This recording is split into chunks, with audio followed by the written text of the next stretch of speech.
Ciao a tutti. Thank you everyone this week for tuning in to Unwind Live. And today I'm so excited to have a real innovator and businessman from Dallas. We have Jack Sadden from Valesco Industries. Jack, old friend, how are you doing today? Doing great. Great to be here. Thanks for having me. No, thank you so much for coming on. And, Jack, the question in the room is, and everyone wants to know, can we just start back at square one, and very briefly, can you tell us a little bit about what is Valesco Industry? Sure. Yeah. Valesco is a Dallas-based, for lack of a better term, I'll use the more popular term for it. We're in private equity, but more specifically, we're a small business investment company. That might not mean a lot to a lot of the listeners here, but a small business investment company works in partnership with the Small Business Administration, and we provide capital to small and emerging businesses. Specifically, we work with companies that have typically revenues of between 10 and $100 million. And we look to partner with them. And in that partnership, we do invest capital, but our bigger mission is really about pushing the performance envelope of the companies that we partner with. Most small businesses are challenged by things like limited resources, access to capital, and bench strength with their management teams. We try and bring dimensions and aspects to the table so that we can help companies along their pathway of growth. We don't look to be a permanent fixture in the company. Our goal is to help write a few chapters in the history book of that company. And we'll typically spend between 3 and 7 years in partnership with the management teams. And the hope is there, we get a better result. We're usually involved with basic manufacturing or niche manufacturing businesses, high value added distribution, and what we call product centric service businesses. And that covers our huge broad range of industries. The common denominator is we're always involved with good management teams, and all of them 100% of the time are our partners in the ownership of the business. That sounds like that's a really long-term, as I'm sitting here listening to that, that's a long-term commitment to the businesses you want to partner with. So that means, you're probably really careful with some of the companies or individuals that you do want to collaborate with. And how do you decide? I mean, how do you decide? Are you drawing upon your experience, background? And what was it before you got into Valesco maybe that actually maybe gives you that foundation that you know to draw upon? Yeah, I don't know if anybody starts out life wanting to be in private equity. In fact, Sure. my partner and I are accidental private equity guys. When we met and began to talk about our ambitions and how we wanted to do business, we thought we wanted to be entrepreneurs and business owners. And in fact, the first 15 years of our partnership, our goal was to find businesses that we could invest in and acquire for our own account. And we did that successfully in 8 separate companies over a 15-year period of time.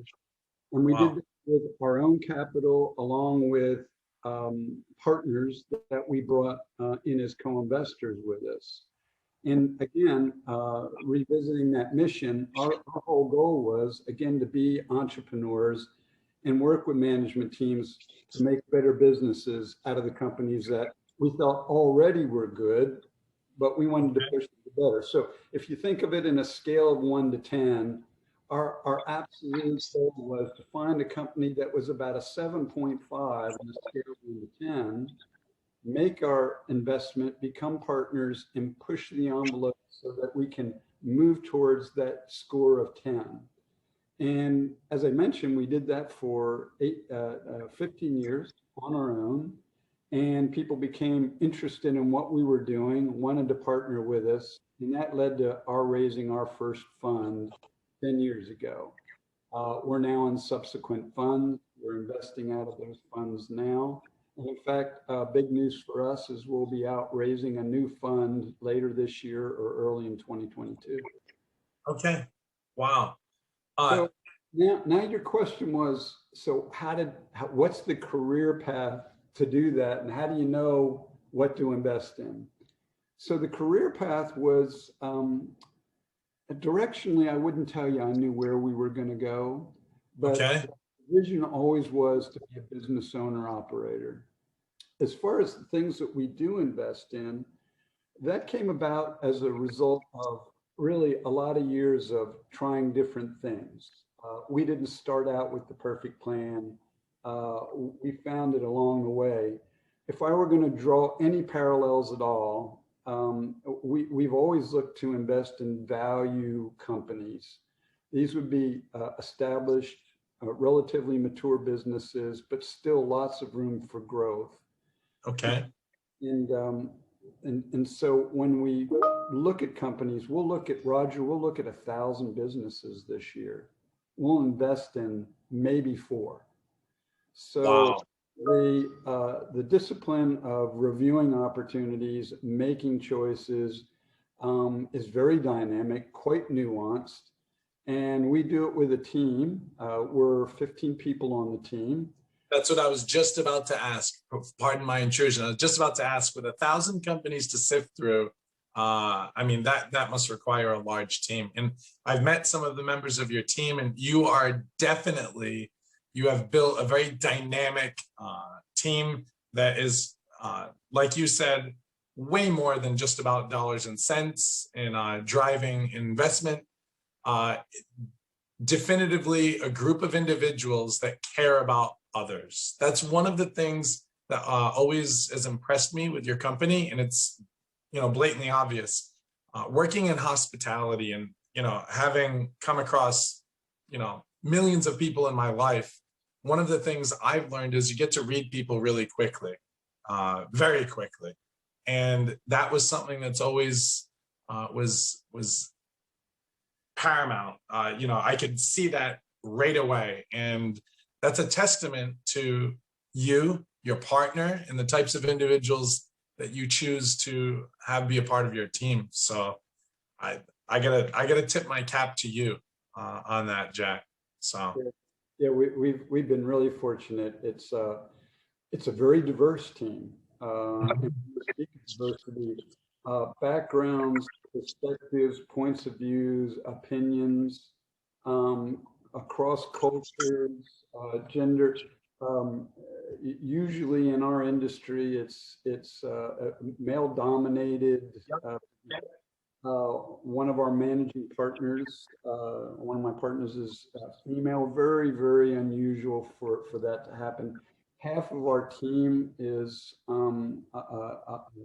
either female or part of a minority group. So yeah. we're extremely diverse in all aspects, and that lends itself beautifully to, I think, our selection process, as well as the execution of how we support the businesses we invest in on our mission. Well, I noticed you have that going on. So that has to come from somewhere. Okay. The ability as leaders to see into the future and to say, you know what? We're going to do the right thing. We're going to get the best people to be a part of this team. We want a well-rounded psychological thought process when we're taking these decisions. So how did that happen? Did you just wake up and say, you know what? We're going to have the same results, or it's going to be a boring company if we have nothing but vanilla person A and replicas of person A?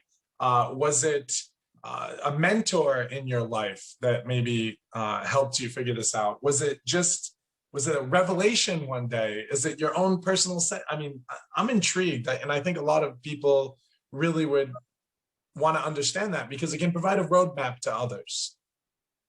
Yeah, so I think that sometimes your career takes you where you need to go.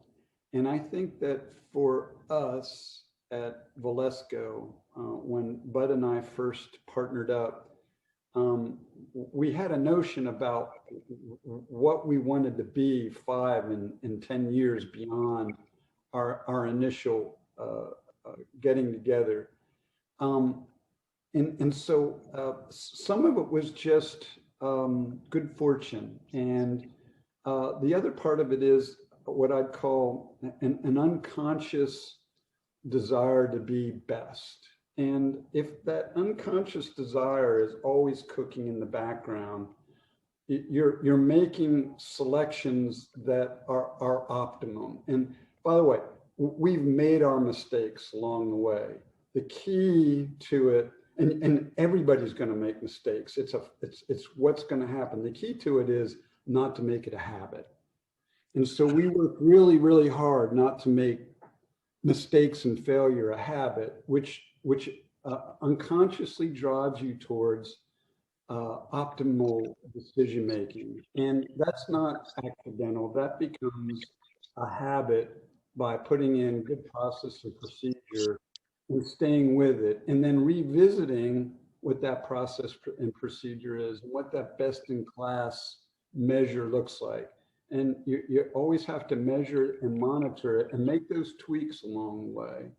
And I think we've been fortunate to, again, do some right things, make some right choices, and be real lucky along the way. A little bit of luck. A little bit of luck. But you make some luck too by establishing these habits, these procedures, and good practices too. Roger, this is a great story.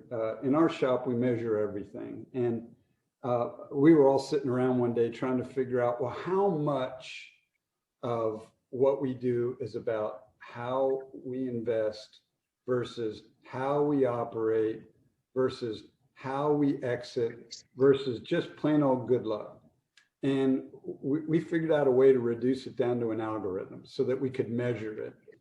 And interestingly enough, what would you guess is the percent of outcome that's just based on plain good fortune? What percent would you put on? From an investment, your company, from an investment in the return, you're saying? Yes. Yes. Whether it was good or bad? Yes. I'm going to give you an answer, but then I'm going to take it one step further because I have a theory. Okay. I'm going to say that probably 20% was luck. Really good. So we came out with right around 26, 27%. Okay. So less than a third, but at least a quarter. Okay. A quarter. And that can go both ways. When you conclude that, when you get to that result from the algorithm, it really causes you to step back and realize that you're not always as smart as you think you are. And there's a lot of humility that emerges from it. And it keeps you humble, and we talk about this all the time. Never mistake that good luck is playing a factor in your outcome. Never get too big for your britches. Yeah.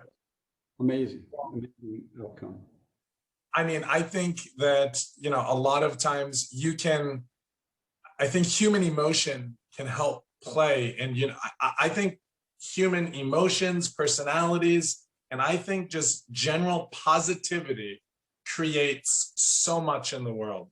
I think what you put out into the world is what you're going to get back. So yeah, it might be 26%, but I would venture to say as a result of the team that you have around you, they've helped decrease the percentage of chance maybe because of how positive they are. And there's feelings that other people want to be around that. There's feelings of winning and just being around greatness that it brings out greatness in others. For example, I'm going to go with a sports analogy that we all can relate to. Mr. Tom Brady. Okay, it's not just happenstance that he goes to Tampa Bay this year and he's playing in a Super Bowl, or that he's played in 10 out of 21 last 20 Super Bowls. Mm-hmm. I think he manages as a result of his leadership and to bring out the best in those around him, maybe. He's really inspirational. It's Yeah. it's ironic that you bring this topic up. Just yesterday with my team, we had a conversation on the topic of leadership versus management, and Okay. it was one of those sort of Socratic conversations, Yeah. where it was a series of questions to my team. Right. And we emerged out of that with these great responses coming back from this really young team. Everybody that was there was under the age of 30, right? So either Mhm. young, ambitious, very, very bright, very motivated team members. And so what emerged out of this whole conversation was um, that management and leadership are not separate concepts, but nor are they the same topic. They are separate, and they are very yin and yang in how they work. Um, and when you try to break them down to their essence, picking up on what you were saying just a moment ago, if you think about management and where does its power originate, the power of management is how it controls the process and a procedure. And it does so through authority, through organization, through performance and structure. Structure, structure, that's management. Leadership is completely something else, intangibles a lot of times, right? And that was the essence of the conversation. So on the topic of leadership, where does its power come from? And leadership projects energy through vision, through direction, through creativity, um, mojo, whatever it is.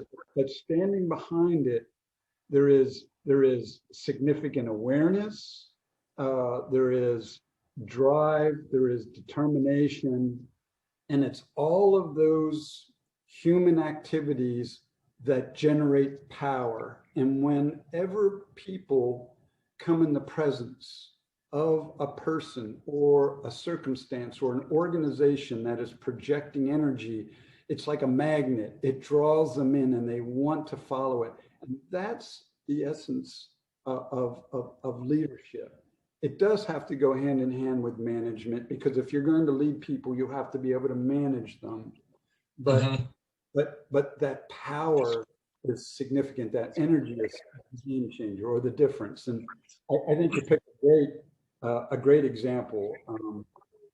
Brady is one of those guys that he just projects energy and is a natural leader. I think he's a great example. Yeah.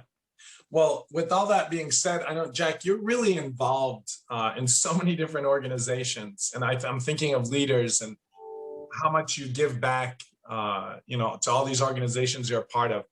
Between that, your family, Valesco, how do you find time? Where's the priority? How is that possible to juggle all of that and still be an effective and great leader? Yeah, so I think the popular terminology people tend to refer to as work-life balance, and by no means do I want to make light of that. That is very important. What I'll tell you is I don't think as much about it. Again, we're back to a sort of an unconscious thing. I always get attracted and try and put my attention on what does energize me. Where is it fun, where is it rewarding, where is it exciting? And so I don't know as I go, okay, I've worked enough today, now I'm going to go home and spend X amount of hours with my wife. It's sort of like I go from one exciting thing to another, and it's really more. It's less about let me get this out of the way so I can go do this. It's this was really fun. I've had a great time with it today. oh, I'm going to go over here and have some fun with this for a while now. It's sort of like watching kids with toys, right? They play with this toy for a while, and then they go play with this toy for a while, and it's all exciting, and it doesn't matter which toy they have. And I think that's how. Some might say that's carpe diem. Some might say that the kids know how to appreciate the joy and the maximum in every little thing they do. So maybe that's what you're doing. I think I've been blessed beyond words to be able to have those choices. I think we live in this great country. We live in a great community in Dallas. I've had a great partnership with my team. We've had great success. I have one of the best jobs in the world, Roger. I get to go out and visit companies that are run by entrepreneurs and business people who have figured out a value proposition such that their customer loves what they do, produce, or provide so much that they're willing to pay a price that satisfies them and yet at the same time allows that business to generate cash, produce profits, and be able to go do it again. And I think that there's something intensely fascinating about that and about the people that do that. And so, as I mentioned, we look at 1,000 companies a year. We spend time on probably about 10 to 15% of that, or about 150. We whittle that down to about 15 companies, all with the goal of being able to partner with, as I said, 4 of them. Along that way, you're getting exposed to so many super bright, talented, energized, exciting people. And that in of itself is an energizing circumstance to be in. It's very, very exciting for us and fortunate. Well, that being said, how do you how do you offer advice, or what advice might you offer to some of these young, talented entrepreneurs then? If you could offer just a little bit of advice from the wisdom of your years, what might you offer? Well, I already mentioned one, which is if you're going to be an entrepreneur, you're going to be a professional, you're going to be forced to make decisions, and there's going to be mistakes along the way. Learn from them, accept them, and try not to make it a habit. On the flip side of that coin, I'm a true believer in going out and finding what does energize you, what does catch your eye, and try and find out what that is. And once you do, pursue it with all your heart. Roger, we began our conversation today about your journey to what you're doing today. And it's clear it's a culmination of lots of years of thinking about it, staying focused on the pathway. And now that you're in it, you're clearly so energized by it. And if you can find that, you'll never work a day in your life, as they say, because it'll be fun, and you happen to get paid for it. So what can be done? Yeah, well, thank you. Number one, thank you. I subscribe to that. I always have thought, well, at least for the past 12 years of my life, I've been following my passion, and it's not work when you're doing that. You're absolutely right, because it does energize you. So let's get into some really exciting things for me now. I'll be a little bit personal, Jack. Can you tell us a little bit, and now I know from a personal level that you really happen to love wine and food, yeah. But tell us a little bit about the Bordeaux. So, a teeny bit of history, and then I'll come up to the questions. When I went off to school, after 18 cold winters in Pennsylvania, I ended up down at Florida State. And as I was getting ready to go to school, I was an art major. I went to a very interesting high school. It was in days before there were such things as arts magnet school. Right.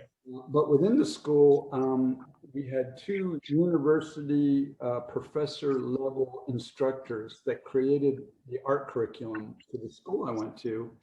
And it was a school within the school. There was about between the 10th and 12th grade, there was probably 50 kids in the class. And we were a unit, and I learned so much about art. And it wasn't just the art. They converted all the curriculum to where in science, we were studying the scientific aspects of art, how to make paint, clay, the firing process. When we got into history, it was art history and so forth. And so came out of high school thinking I was going to be an art major. And my mom had one of those rare moments with me because she rarely ever paid much attention to what I was doing or deciding. She always figured I had it down pretty well. But she asked me, she said, so you're going off to college, what are you going to study? And I said, well, I'm going to be an art major. And she said, great, you're a good artist. What are you going to do with your degree? And I said, I don't know. She said, so design album covers for MCA or picture postcards for Hallmark. And I said, no, I'm going to be a fine artist. And she said, okay, so Picasso nearly starved. So what are you going to do to feed yourself? And so that started the thought process that eventually took me into what I considered to be another field of art. And that was culinary arts. I was really interested in the hospitality and restaurant industry in the 70s. That was a very immature market in the United States. From the 70s to today, the explosion of culinary arts, restaurants, hospitality industry, travel has been explosive. I can't believe how far it's come. But in the 70s, it was still quite rudimentary, particularly in the restaurant industry. So I wanted to be a sommelier. I wanted to be a chef. I became a maitre d' of a private club in Jacksonville, Florida, after finishing school, private city club. So it was tableside production, restaurant and kitchen management. Briand and Dover Soul tableside. Yes, absolutely. Flaming after dinner drinks and bananas Foster.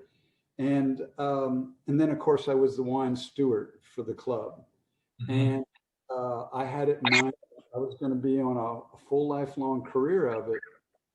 But what happened along the way is the guy that I went to work with was a turnaround specialist in the industry. And everywhere he went, I went.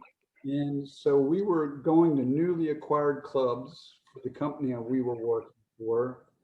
And we would do turnarounds of each subsequent club. Well, along the way, I started working with the guys who were making those acquisitions. Okay. I became enamored by the whole notion of acquisitions, of acquiring businesses. And that's what launched me into this whole area of mergers, acquisitions, private equity. And so going back to that original question of your career, or, how did you get here? And the answer of your career takes you where it needs to. I consider all of it a form of art. All of it has been one dimension or another of art. And we're back to that energizing thing. But there's certain things I've never let go of. So I still remain a kindred spirit in the world of restaurants and culinary arts and wine. And so I'm a closet restaurateur on weekends. Kathy and I spend almost all weekend at home in our kitchen. We have a commercial grade kitchen. And wine is one of those best aspects of culinary and food arts. Wine is such a fascinating area. It's a mixture of history and folklore and science and farming and never ending. You can never learn it all. No, and the varieties and interpretations are endless. I've been involved in and around wine for 45 years. And even today, I haven't even scratched the surface of tasting all the varietals, let alone all the wines. And so it's this endless, always moving thing. And the whole notion of being able to open up a bottle of wine that was vinted in the year that I say graduated from college, the history behind all that, what happened with the weather that year, what were the decisions that the winemaker made in interpreting the fruit of that season, and all the thought that went into that. And here we are many years later, we're opening up and tasting the results of that history. It's just fascinating to me. Yeah, it's can really take you down a path where you start thinking about what were the dreams of that winemaker, or the farmer that year.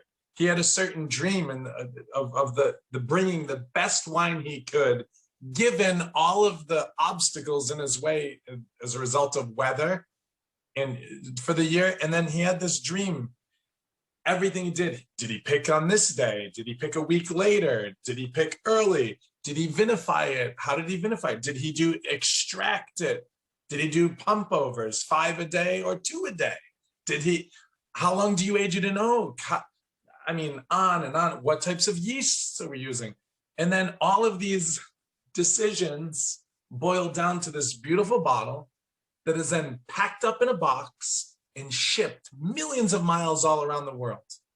It ends up in a distributor, a retailer, and then ends up on your dinner table at home in a very intimate way with you and your family. And it's alive. It's a living, breathing thing. It's energy, it's life. And then it changes and evolves after it's been opened. And then you wonder, is that what he thought his dream was going to be? And then on the flip side, what about his next door neighbor? He's growing grapes right next to him. How come that doesn't taste exactly the same? Right. It's so, and then you think of the history, like in certain times throughout like let's say World War I or II, the bodies and strife and wars that were fought, bottles of wine that were hidden behind false walls, right. To be safe. You don't have to convince me, Jack. I'm with you on that one. And then the fun part, now you get to take everything we've been talking about, and if you're going to do that bottle of wine some honor, now I've got to figure out what's the right meal, and what's the pairing with it, and am I going to start out with cheese or something else tonight? Meat and cheese. Which meats? Should it be a roast meat, or should it be something light and delicate? Seafood, maybe a mix. And how do you prepare it? Because if you grill it, it adds different flavors. What sauce do we put on top of it? Do we not put a sauce? And so that's why people say to me, well, what'd you do this weekend? Kathy and I spend all weekend doing this. And one of the nice things about COVID, by the way, is I'm home producing 20 meals a week for us.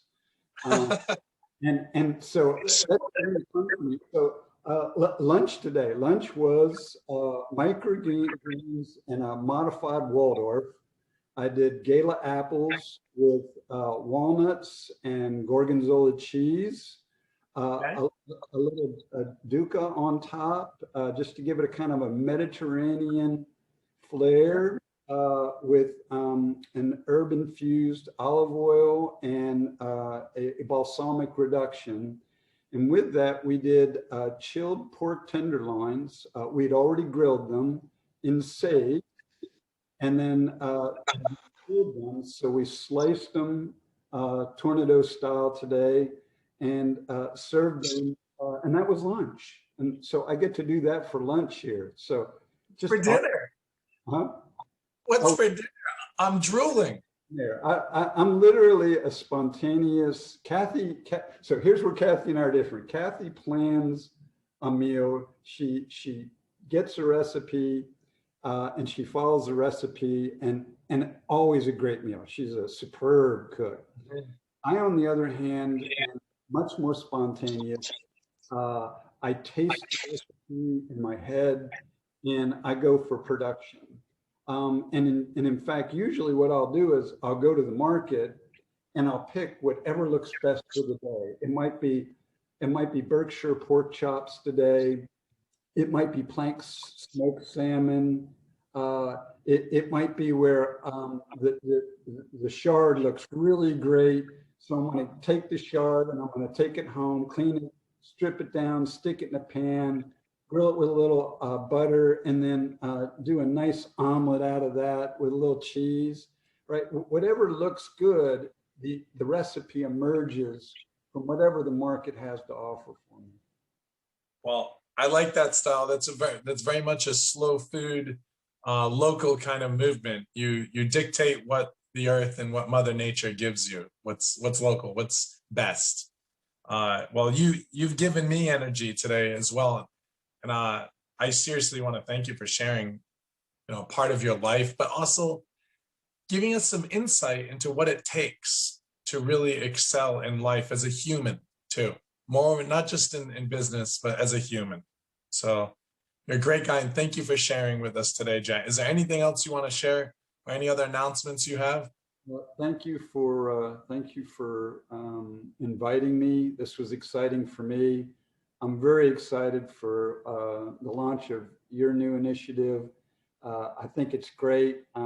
We're eager to be a big supporter.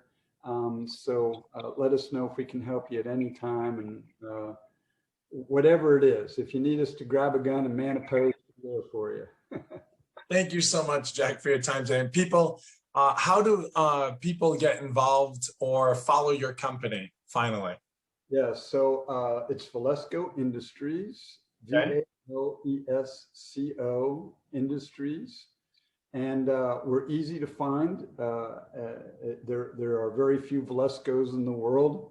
And we've got a very updated website that provides a whole lot of video footage on the companies we've been involved with. The people. Beautiful video footage.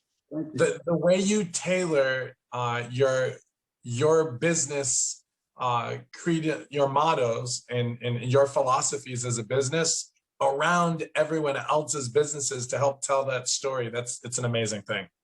I love it. Maybe that's the best way for us to wrap up, because on that, it was through one of those videos that you and I became acquainted. So yeah. For all your listeners on this, our group decided that we were going to produce a video, and we wanted to do a parallel with what we thought was a best-in-class restaurant. And we wanted to be able to talk about the art, the culinary art of a restaurant and how it related to our business and what we do. And we chose the restaurant that Roger was running. And we came in, he and I had never met. I walked in one day and I said, "Hi, I'm Jack Sadden."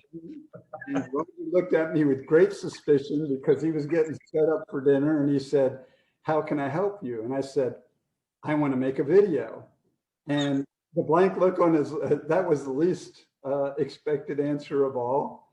And he said, "Well, tell me more." And when I told him what my vision was, the great part about Roger is he immediately got what I was after. And not only did he get it, you could tell even as we were speaking, the wheels were rolling in his head, and he caught up to the whole vision and was in production mode with me almost before I walked out the door. And right on the spot, envisioned the whole thing right on the spot, and it came out to be one of our best videos ever. And so that was our intro. Yeah, that was, and it is a great video, and it was the best because A, you've got great leaders and a great team there, and then B, you did have some great videographers coming in. That was a really fun day. I appreciate it. That was a great day, just people getting in behind the scenes. So people, please get involved, follow Jack. Jack is involved in countless organizations, but I want to thank you so much for coming on today. You can see it in the bio that we post as well. So thank you, Jack, and until next time. Alla prossima. Ciao, ciao. Bye-bye.